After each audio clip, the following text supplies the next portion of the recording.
Hello everyone and welcome to part 2 of Tactics. I am Alan Safa. In the last video, we looked at destruction of defense. And in this video, we will be looking at distraction. What is distraction?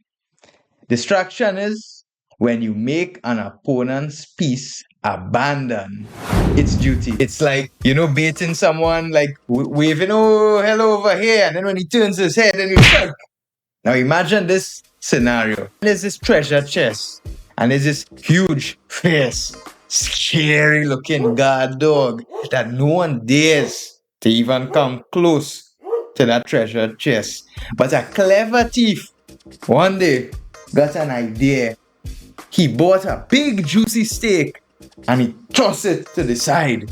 And the dog, seeing the steak, could not resist and abandoned its post. And while the dog was away, the thief swooped in and took treasure. That's essentially what distraction is in chess. Now, look at this position here. Everything looks pretty mellow, equal material, nothing much going on in the endgame. However, white noticed that the black rook on f8 is only defended by the king on g8. So what if white was to play bishop to h7 check? And now the king is distracted. It has to respond to the check.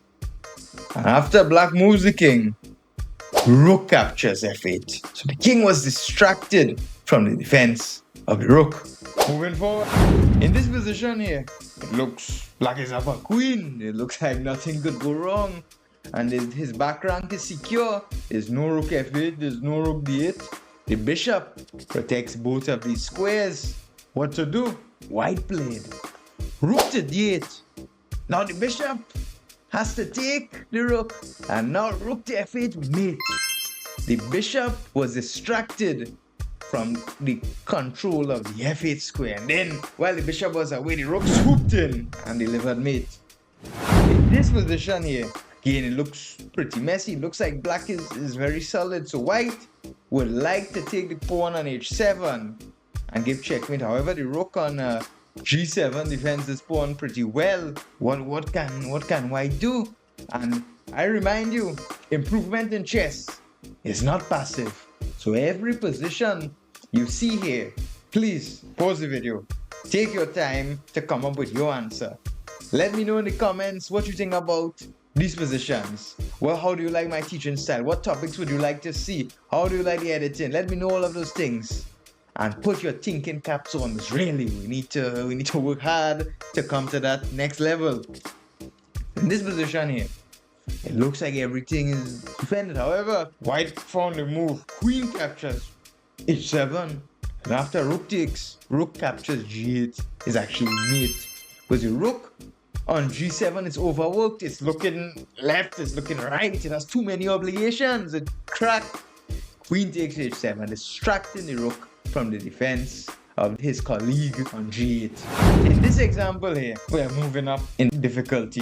And I tell you, these positions, not for everyone, are easy. For a seasoned player like me, I have drilled these positions hundreds of times. And that is the secret to improvement. Just drilling tactics day after day. Repetition, pattern recognition. Those things are very important to train in your mind to be very sharp. Because as I always tell my students, chess is much like the gym. You need to train very consistently. You need to train your brain muscle every day, seeing these tactics.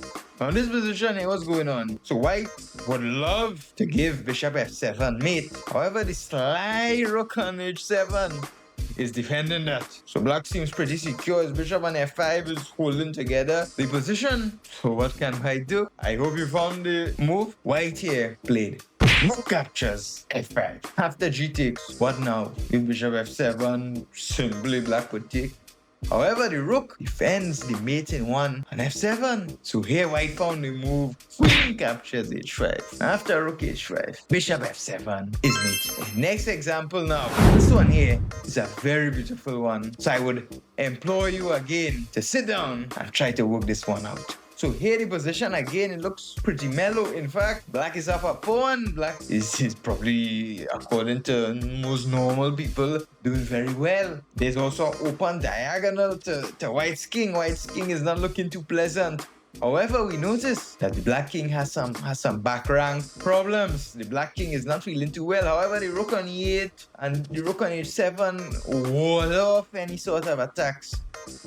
The Rook on D1 would love to jump down and give some sort of mate, but the Rook on E8 is stopping that. White here came up with the idea. Queen to E7 after Rook takes E7. Rook to D8. Now it looks like mate, but not yet. Rook to E8. Now it looks like I just gave a queen for nothing.